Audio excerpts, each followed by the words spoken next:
నమస్కారం BSK news కి స్వాగతం. హెడ్లైన్ చూద్దాం. నమస్తే, వెల్కమ్ టు పురా లోకల్ న్యూస్. హెడ్లైన్ చూద్దాం.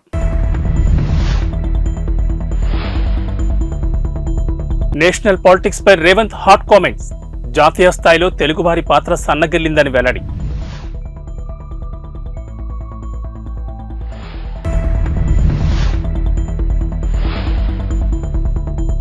ఇవాళే బీఆర్ఎస్ అభ్యర్థుల జాబితా. లోక్సభ అభ్యర్థులను ప్రకటించనున్న కేసీఆర్.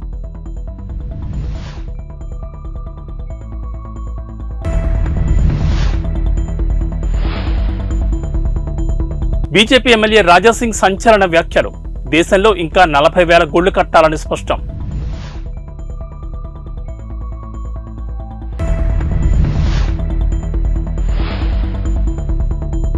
బీజేపీ టికెట్పై జితేందర్ రెడ్డి ఆసక్తికర ట్వీట్ సోషల్ మీడియాలో వైరల్.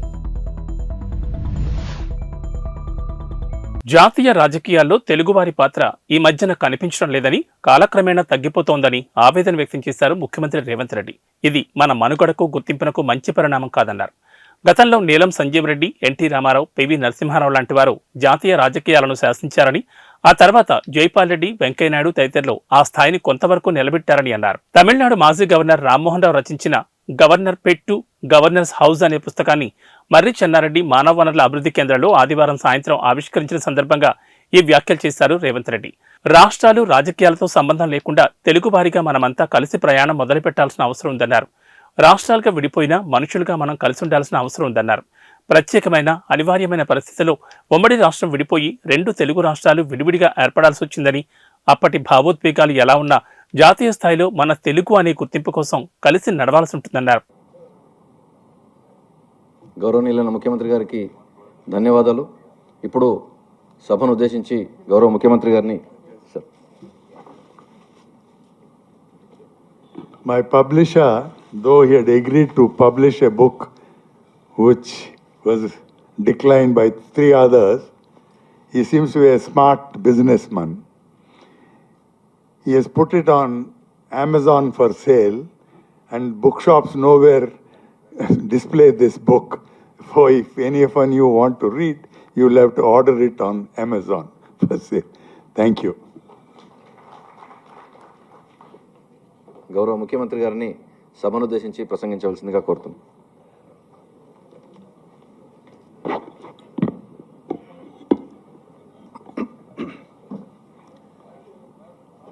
మాజీ డీజీపీ,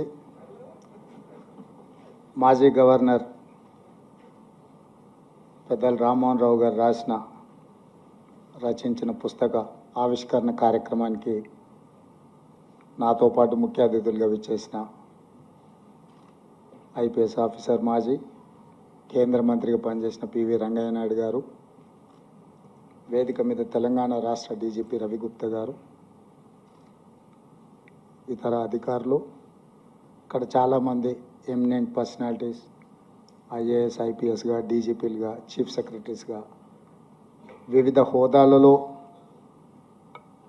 రాష్ట్రానికి, దేశానికి సేవలు అందించి ఈరోజు రామ్మోహన్ రావు గారి పుస్తక ఆవిష్కరణలో మీరందరూ పాల్గొనడం, ఈ కార్యక్రమానికి నన్ను ముఖ్య అతిథిగా వారు ఆహ్వానించడం ఒక మంచి అవకాశంగా, మిమ్మల్ని అందరినీ కలవడానికి నాకు ఇది ఒక మంచి సందర్భం అని నేను భావిస్తున్నాను.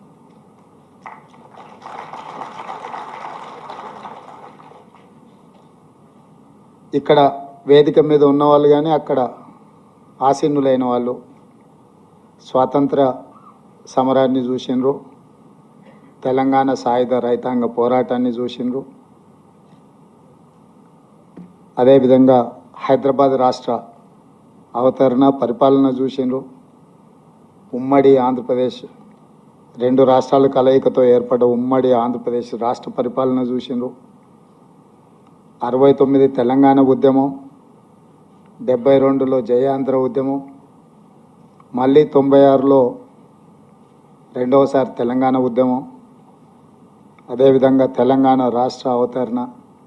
దాదాపుగా ఈ 76 సంవత్సరాలలో జరిగిన వివిధ పరిణామ క్రమాలను అన్నింటినీ అవగాహన చేసుకొని అనుభవం ఉన్న వాళ్ళందరూ కూడా ఇక్కడికి రావడం ఇది ఒక మంచి సందర్భం. తెలంగాణ రాష్ట్ర ప్రభుత్వం ఈ కార్యక్రమాన్ని, ముఖ్యంగా తెలంగాణ పోలీస్ అధికారులు ఈ కార్యక్రమాన్ని ఏర్పాటు చేయడాన్ని వారిని మనస్ఫూర్తిగా నేను అభినందిస్తున్నాను.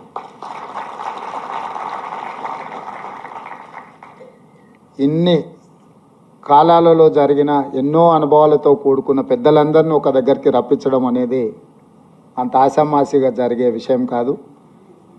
రామ్మోహన్ రావు గారి పుస్తక ఆవిష్కరణలో ఇంతమంది రావడం అంటే వారి పట్ల ఉన్న మీకు మనందరికీ ఉన్న గౌరవం, అదేవిధంగా వారి అనుభవంలో ఈ రోజుకి మనందరికీ వారు చెప్పాలనుకున్న విషయాలు ఈరోజు ఇక్కడ మనందరం పంచుకోవడం అనేది ఒక మంచి అవకాశం. నాయకులకు పరిమితులు ఉంటాయి, ఎందుకంటే నాకు ముఖ్యంగా ఆ పుస్తకంలో ఏముందో నాకు తెలీదు. రచయిత గారు ఏం రాసినా అది వారి అభిప్రాయమే, నా అభిప్రాయం అయితే కాదు. వారి అభిప్రాయంతో ఏకీభవించవచ్చు, నేను విభేదించవచ్చు. ఆ పుస్తకాన్ని మొత్తం చదివిన తర్వాతనే నేను చెప్పగలను. ఎందుకంటే వారు ఉన్నతాధికారిగా, గవర్నర్గా, ముఖ్యంగా కాంగ్రెస్ పార్టీని దగ్గర నుంచి పరిశీలించి రాసిన చాలా అంశాలు, ప్రస్తావించిన అంశాలు అందులో ఉండొచ్చు. మేబీ కాంట్రవర్సీస్, లేకపోతే డిస్క్రీట్ ఆర్ ఇండిస్క్రీట్, అందులో ఏముందో నాకు తెలియదు. పార్లమెంట్ ఎన్నికల వేళ ప్రతిపక్ష బీఆర్ఎస్ పార్టీ మరో కీలక నిర్ణయం తీసుకుంది. కాళేశ్వరం ప్రాజెక్టుపై ప్రభుత్వ వైఖరికి నిరసనగా కరీంనగర్లో భారీ సభ నిర్వహించాలని నిర్ణయించింది.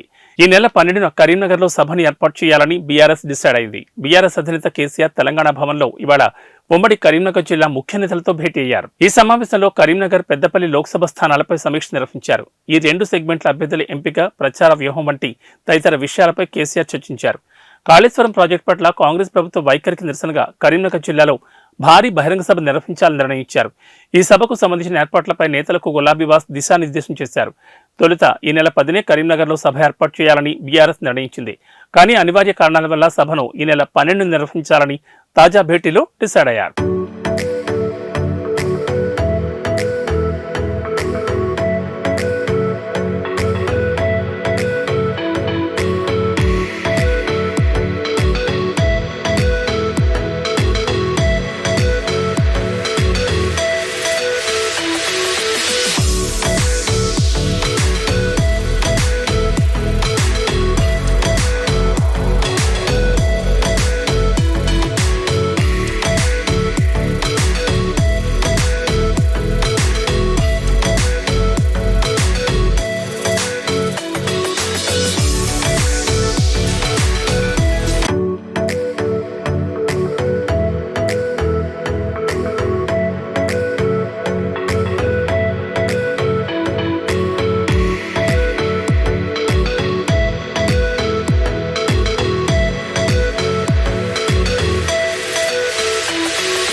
తెలంగాణ రవాణా శాఖ మంత్రి పొన్నం ప్రభాకర్ ఆకస్మికంగా ఆర్టీసీ బస్సులో ప్రయాణించారు. హైదరాబాద్ నుండి మహబూబ్ నగర్ పర్యటన నిమిత్తం మార్గ మధ్యంలో నారాయణపేట వెళ్తున్న బస్సు ఎక్కారు. ఈ సందర్భంగా బస్సులోని ప్రయాణికులతో ముచ్చటిస్తూ టికెట్లు తనిఖీ చేశారు. ఫ్రీ బస్సు ప్రయాణంపై తలెత్తుతున్న సమస్యల గురించి, అలాగే ప్రజల సమస్యల గురించి అడిగి తెలుసుకున్నారు. ఈ పర్యటనలో మహిళలతో మాట్లాడిన ఆయన ఇప్పటికే రాష్ట్రంలోని చాలా సమస్యలు నెరవేరుస్తున్నామని, గత ప్రభుత్వం ఖజానా ఖాళీ చేసి ఇచ్చినా కూడా ఇవన్నీ చేస్తున్నామని, అయినా తిరిగి మమ్మల్ని తిడుతున్నారని అన్నారు. ఆర్టీసీ బస్సు ప్రయాణం ఇప్పుడే బాగుందని, గతంలో చాలా ఇబ్బందులు పడేవాళ్లమని బస్సులో ప్రయాణిస్తున్న మహిళలు పొన్నంతో చెప్పారు. ఫ్రీ బస్సు ప్రయాణంతో ప్రజలు ఇబ్బందులు పడకుండా ఇప్పటికే బస్సులు పెంచామని, త్వరలో మరో 3000 కొత్త బస్సులు కొంటున్నామని, అప్పుడు ప్రయాణం మరింత సౌకర్యవంతంగా మారుతుందని పొన్నం వారితో చెప్పారు.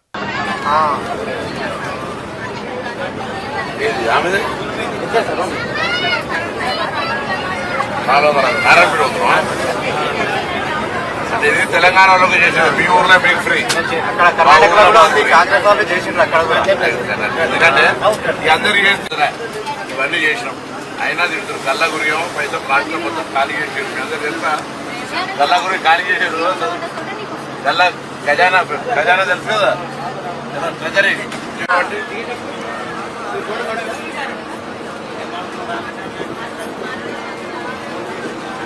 ఇంకా ఇబ్బంది పడకుండా ఇప్పటి బస్సులు కూడా కొత్తగా కొంటున్నాం. బస్సులు 3000 బస్సులు కొంటాం. ఎందుకంటే ఇంత ముందు ఇట్లా బస్సు ఫుల్ ఉండకపోతుంటే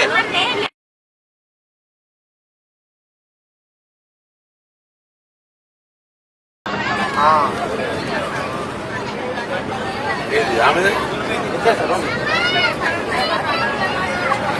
నారాయణపేట అవుతున్నాం. అంటే ఇది తెలంగాణ వాళ్ళకి చేసారు. మీ ఊర్లో మీకు ఫ్రీ. ఎందుకంటే ఈ అందరు చేస్తున్నారా ఇవన్నీ చేసినాం. అయినా తిడుతున్నారు. గల్లా గురియం పైసా రాష్ట్రం మొత్తం ఖాళీ చేసారు. మీ అందరు తెలుసా? గల్లా గురి ఖాళీ చేసారు. గల్లా ఖజానా తెలుసు కదా, ట్రెజరీ.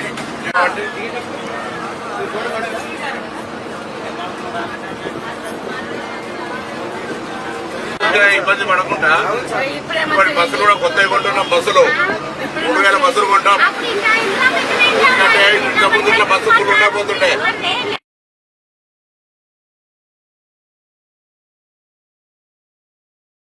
పార్లమెంట్ ఎన్నికలకు గాను బీజేపీ విడుదల చేసిన తొలి జాబితాలో 9 మంది అభ్యర్థులను ప్రకటించింది. అయితే ఈ లిస్టులో మహబూబ్ నగర్ స్థానాన్ని ప్రకటించకుండా పెండింగ్లో పెట్టింది.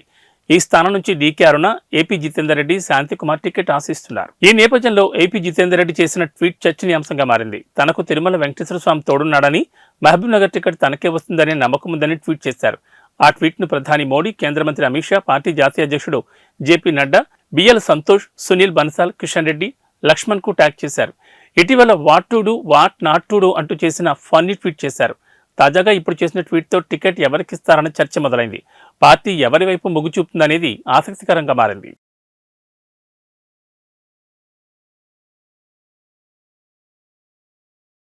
పెద్దపల్లి, కరీంనగర్ బీఆర్ఎస్ ఎంపీ అభ్యర్థుల పేర్ల ప్రకటన వాయిదా పడింది. నిన్న అష్టమి కారణంగా అభ్యర్థుల పేర్ల ప్రకటనను గులాబీ బాస్ కేసీఆర్ వాయిదా వేసినట్లు సమాచారం. ఈ 2 పార్లమెంటు స్థానాల అభ్యర్థుల పేర్లు ఇప్పటికే ఫిక్స్ కాగా అధికారికంగా ఇవాళ ప్రకటించనున్నట్లు సమాచారం. పెద్దపల్లి నుండి మాజీ మంత్రి కొప్పుల ఈశ్వర్, కరీంనగర్ నుండి మాజీ ఎంపీ వినోద్ కుమార్ పేర్లు దాదాపు కన్ఫర్మ్ అయినట్లు పొలిటికల్ సర్కిల్స్ లో ప్రచారం జరుగుతోంది. కాగా బీఆర్ఎస్ అధినేత కేసీఆర్ తెలంగాణ భవన్లో ఇవాళ ఉమ్మడి కరీంనగర్ జిల్లా ముఖ్య నేతలతో భేటీ అయ్యారు. ఈ సమావేశంలో కరీంనగర్, పెద్దపల్లి లోక్సభ స్థానాలపై సమీక్ష నిర్వహించారు. ఈ 2 సెగ్మెంట్ల అభ్యర్థుల ఎంపిక, ప్రచార వ్యూహం వంటి తదితర విషయాలపై కేసీఆర్ చర్చించారు. ఈ భేటీ తర్వాత అభ్యర్థుల ప్రకటన ఉంటుందని తొలుత ప్రచారం జరిగింది. కానీ అష్టమి కారణంగా క్యాండిడేట్ల పేర్ల ప్రకటనను ఇవాటికి వాయిదా వేసినట్లు సమాచారం.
బీజేపీ నేత గోషమహల్ ఎమ్మెల్యే రాజాసింగ్ మరోసారి సంచలన వ్యాఖ్యలు చేశారు. బాబ్రీ మసీద్ కోసం ఎంపీ అసదుద్దీన్ ఓవైసీ నానాయాగి చేస్తున్నారు.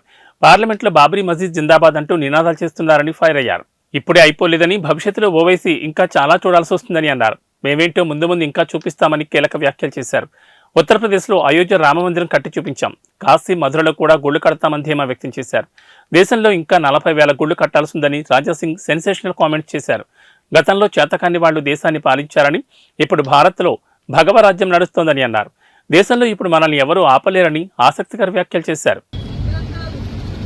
ఒక రైట్ ఇక్కడ ఎంతమంది ఉన్నారు ప్రజలలో ఉన్నామని ఒక రైట్ ఇక్కడ ఎంతమంది ఉన్నారు విశ్వ హిందూ పరిషత్లో ఉన్నామని ఒక రైట్ చాలా మంది కూడా చేయలేరు అంటే వారికి సంపర్కం లేదా ఏంది.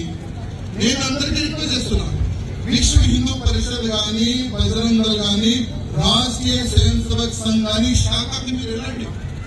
మీకు ధర్మ కార్యక్రమాలు ధర్మ రక్షణ ఏ విధంగా చేయాలి ఏ స్కూల్లో కాదు, అది ఒకటే ఒక స్కూల్లో నేర్పిస్తుంది, అది రాష్ట్రీయ స్వయం సేవక్ సంఘంలో. ధర్మ రక్షణ ఏ విధంగా చేయాలి అది మీకు బజరంగ నేర్పిస్తుంది. ధర్మ ప్రచారం ఏ విధంగా చేయాలి అది మీకు విశ్వ హిందూ పరిషత్ నేర్పిస్తుంది. అందుకోసం ప్రతి ఒక్క కార్యకర్తకి ఒకటొక నివేదిక ఏదైనా ఒక హిందూ ఆర్గనైజేషన్ అటెండ్ కావాలి. ఏదైనా ఎందుకు చెప్తున్నా అంటే వచ్చే సమయం బాగలేదు, వచ్చే సమయం యుద్ధమే. ఎందుకు యుద్ధం అంటున్నా అంటే వచ్చే సమయం మన భారతదేశం హిందూ రాష్ట్రం అవుతుంది. హిందూ రాష్ట్రం ఇట్టింది కాదు, దాన్ని కూడా మనం యుద్ధం చేయాలి. యుద్ధం చేస్తేనే హిందూ రాష్ట్రం అవుతుంది.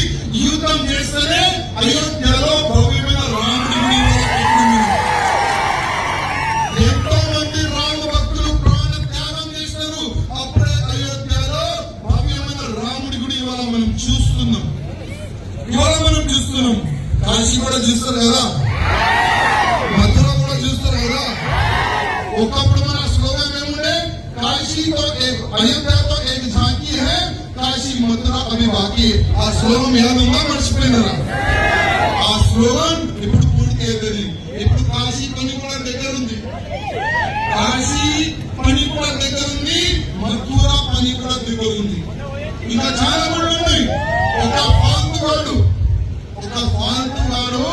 పార్లమెంట్ లో నిలబడి మా పెద్దమ్మడు పార్లమెంట్ లో నిలబడి ఏం చెప్తారు తెలుసా? ఆయన బాబ్రీ మస్జిద్ షహీద్ होगी, बाबरी मस्जिद जिंदाबाद है, जिंदाबाद की जिंदाबाद रहेगी. हम हमारी आने वाली पीढ़ी को बाबरी मस्जिद की शहादत याद दिलाते रहेंगे. అంటే ఏం తెలుసా? అది మా వచ్చే ఈ పీढ़ी తరాలు మా వచ్చే తరాలని మేము యాద్ చేపిస్తాం ఏ విధంగా బాబరీ మస్జిద్ పాల్గొంటున్నారని. ఆ బిడ్డ మేము కూడా మీకు మర్చిపోయేలా అటువంటి పని చేస్తూనే ఉన్నాం. నువ్వు ఒక బాబరీ మస్జిద్ పాల్గొట్టి నువ్వు ఇంత ఏడుస్తున్నావు కదా, ఇంకా 2 పనులు ఉన్నాయి. ఇంకా నువ్వు ఆవేశం పడకు, ఇంకా నువ్వు చాలా ఏ విధంగా కోర్టు ఆదేశంతో భవ్యంగా మనం గుడి కట్టినాం, రాముడి గుడి. అదే విధంగా కోర్టు ఆదేశం వస్తుంది, కాశీలో కూడా మనం గుడి కట్టాం. అదే కోర్టు ఆదేశం వస్తుంది, మథురలో కూడా మనం గుడి కట్టాం. ఇంకా మనం ఇంకా ఆగం తమ్ముడా, ఈ 3 గుళ్ళు కూడా మనం ఆగం.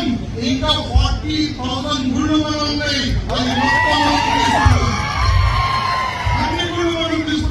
ఇప్పుడు దానికి ఎవరు ఆపలేదు. ఎందుకు ఆపలేదు తెలుసా?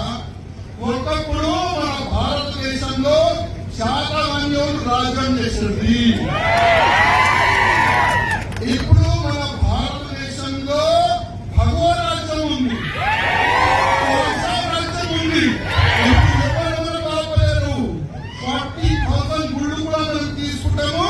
మన భారతదేశానికి హిందూ రాష్ట్రం కూడా మనం చేస్తాం. ఇప్పుడు ఎవరు ఏ శక్తి కూడా ఆపలేదు. కానీ ఇట్లాంటి కార్యక్రమాలు జరుగుతాయి కదా, కొంతమంది పిచ్చి కుక్కలు మీ గ్రామంలో వస్తారు. ఇక్కడ ఉన్న కుక్కలు కూడా అరవడానికి ప్రయత్నం చేస్తారు. అందుకోసం మీరందరూ ఒక హిందూ ఆర్గనైజేషన్ అటాచ్ ఉంటే ఆ కుక్కల్ని ఏ విధంగా కలిపి కొట్టాలి ఆ హిందూ ఆర్గనైజేషన్ నేర్చుకుంటారా? నేర్చుకుంటారా? నెక్స్ట్ టైం నేను మీ గ్రామంలో వస్తే ఒక మంచి ప్లేస్ ప్లాన్ చేయండి. వచ్చే లోక్సభ ఎన్నికల్లో ఖచ్చితంగా కరీంనగర్ పార్లమెంట్ స్థానంలో బీఆర్ఎస్ పార్టీ గెలవబోతోందని పార్టీ అధినేత మాజీ సీఎం కేసీఆర్ ధీమా వ్యక్తం చేశారు. ఆదివారం తెలంగాణ భవన్లో ఉమ్మడి కరీంనగర్ జిల్లా ముఖ్య నేతలతో కేసీఆర్ భేటీ అయ్యారు. కరీంనగర్, పెద్దపల్లి పార్లమెంట్ స్థానాలపై సమీక్షా సమావేశం నిర్వహించారు. ఈ సందర్భంగా అతి కొద్ది రోజుల్లోనే కాంగ్రెస్ ప్రభుత్వంపై వ్యతిరేకత వచ్చిందని అన్నారు. తెలంగాణ రైతులు రోడ్లెక్కే పరిస్థితి వచ్చిందని కాంగ్రెస్ సర్కార్పై ఫైరయ్యారు. బీఆర్ఎస్ పార్టీతోనే మేలు జరుగుతుందనే టాక్ ప్రజల్లో స్టార్ట్ అయిందని, అసెంబ్లీ ఎన్నికల ఫలితాలను పట్టించుకోవద్దని నేతలకు సూచించారు. లోక్సభ ఎన్నికల్లో బీఆర్ఎస్, బీజేపీ మధ్యనే పోటీ ఉంటుందని, నేతలంతా కలిసికట్టుగా పనిచేయాలని సూచించారు. ఉద్యమ కాలం నుండి మనకు సెంటిమెంట్గా వస్తున్న కరీంనగర్ ఎస్ఆర్ఆర్ కాలేజ్ గ్రౌండ్ సభ నుండి పార్లమెంట్ ఎన్నికల శంఖారం పూరిస్తామని తెలిపారు.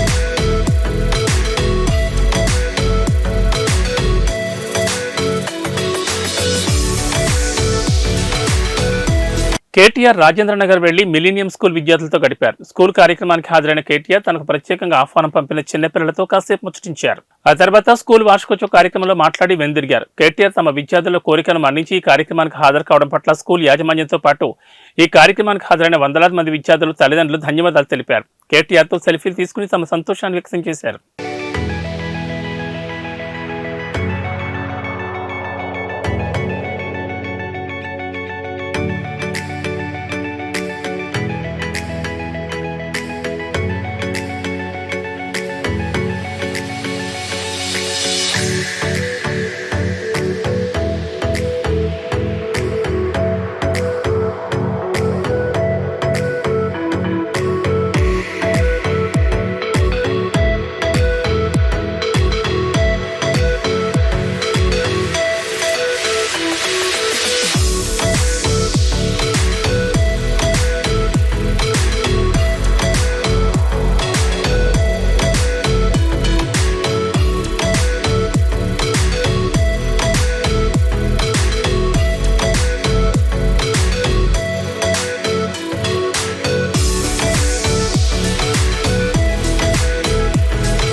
మజ్లిస్తోనే పాత బస్తీకి మెట్రో ఆలస్యమైందని టీపీసీసీ వైస్ ప్రెసిడెంట్ నిరంజన్ అన్నారు. మెట్రో అధికారులను కలిసి నెల 7న ఫలక్నామా వద్ద మెట్రో పనులకు శంకుస్థాపనకు అన్ని ఏర్పాట్లు చేయాలని కోరారు.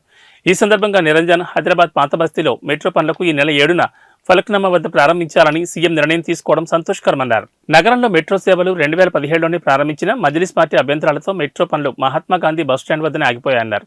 మజ్లిస్ పార్టీ కొర్రీలకు పనులకు బ్రేకులు పడ్డాయన్నారు. పనులు ఆలస్యం కావడంతో ఒప్పంద గడువు ముగియడమే కాకుండా ప్రాజెక్ట్స్ కాస్ట్ కూడా పెరిగిందన్నారు. గత ప్రభుత్వం 9 డిసెంబర్ 2014 ఏర్పాటు చేసిన అఖిలపక్ష సమావేశంలో కూడా మజ్లిస్ ఎమ్మెల్యేలు పాత బస్తీ మెట్రో ఒరిజినల్ ప్రతిపాదనకు అడ్డుకాలు వేశారన్నారు. దీనివల్ల ఇమిలిబన్ నుంచి ఫలక్నామా వరకు మెట్రో పనులకు 2000 కోట్లకు వ్యయం పెరిగిందన్నారు. మజ్లిస్ నాయకుల నిర్లక్ష్యం వల్ల పాత బస్తీ ప్రజలకు మెట్రో సేవలు ఆలస్యంగా ప్రారంభమవుతున్నాయన్నారు.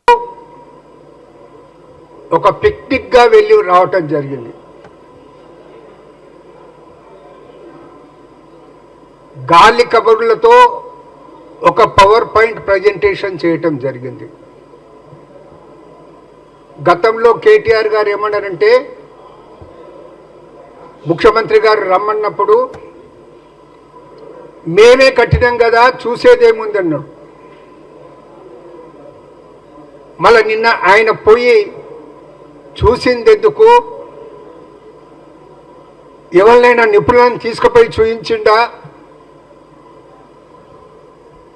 అంటే నిపుణులను తీసుకుపోయి ఏదో చూయించినట్టు మాత్రం ఇక్కడ కనబడలేదు. ఒక మాట మాత్రం అన్నాడు, నిపుణులు వారు చెప్తుంది ఏంటంటే ఎంబడే మరమ్మతులు చేసి రైతులకు వాటర్ ఇవ్వాలనే మాట చెప్పడం జరిగింది. నేను కాంగ్రెస్ పార్టీ తరఫున అనేది సూటిగా డిమాండ్ చేస్తున్నా, ఎటువంటి పరిశీలన లేకుండా నిర్మాణం చేపట్టుమని చెప్పిన ఆ నిపుణుడు ఎవరు? ఒకవేళ ఎవరైనా ఆ నిపుణుడు ఆ విధంగా సూచిస్తే అతన్ని అసెంబ్లీ ఎదురుగా ఉన్న గన్ పార్క్ దగ్గర అమరవీరుల స్తూపం దగ్గర ఉరివేయాలనే మాట డిమాండ్ చేస్తా ఉన్నాను. National dam safety authority 1 November 2023 నాడు ఇచ్చిన నివేదికలో స్పష్టంగా పేర్కొనడం జరిగింది. As per committee findings, piers had sunk due to a combination of issues involving planning, design, quality control and operation and maintenance. అంతటితో వారు ఆగలేదు. The barrage under the present condition is rendered useless until fully rehabilitated. ఈ మాట కూడా వాళ్ళ రిపోర్ట్లో స్పష్టంగా పేర్కొనడం జరిగింది. ఫర్దర్ వారు చెప్పడం ఏంటంటే the likelihood of failure of other blocks resulting in a similar mode exists. అంటే ఇతర బ్లాక్లకు కూడా ఈ డేంజర్ ఉన్నదనే మాట నేషనల్ డ్యామ్ సేఫ్టీ అథారిటీ అనేది 1 నవంబర్ నాడు ఇచ్చిన రిపోర్ట్లోనే చెప్పడం జరిగింది. ఫర్దర్గా వారు చెప్పింది ఏంటంటే this would warrant rehabilitating the whole barrage. మొత్తం బ్యారేజ్నే రిహాబిలిటేట్ చేయాల్సినటువంటి అవసరం ఉందనేసి నేషనల్ డ్యామ్ సేఫ్టీ అథారిటీ అనేది 1 నవంబర్ నాడు చెప్పింది. అదేవిధంగా మళ్ళీ ఫర్దర్గా ఆ రిపోర్ట్లో చెప్పింది ఏంటంటే Annaram and Sundilla barrages have similar designs and construction methodologies making them prone to similar failure modes. అంటే అన్నారం సుందిల్ బ్యారేజీలు కూడా ఇదే విధంగా కట్టబడ్డాయి కాబట్టి అవి కూడా ఫెయిల్ కావటానికి అవకాశం ఎక్కువ ఉందన్న మాట చెప్తే ఎవడో నిపుణుడంట ఈయనకు చెప్పిందంట కేటీఆర్ గారికి ఇమ్మీడియట్గా రిపేర్ చేయండి. నిపుణులు చెప్తున్నారు రైతులకు నీళ్ళు ఇవ్వండి అనే మాట ఆయన చెప్తున్నాడు. పెద్ద శుద్ధపూసలే. రైతులకు కన్సర్న్ మీకే కాదు, మీకంటే ఎక్కువ కాంగ్రెస్కు ఉంది. ఒకవేళ రైతుల మీద మీకు అంతనే ప్రేమ ఉంటే 1,25,000 కోట్ల రూపాయలు ఖర్చు పెట్టి కట్టిన ఆ ప్రాజెక్టును, ఆ బ్యారేజ్ను ఎందుకు అంత లోపభూయిష్టంగా కట్టారో ప్రజలకు జవాబు చెప్పాలనే మాట నేను డిమాండ్ చేస్తున్నాను. రైతులకు నష్టం జరిగే విధంగా లోపభూయిష్టంగా బ్యారేజ్ను నమస్కారం.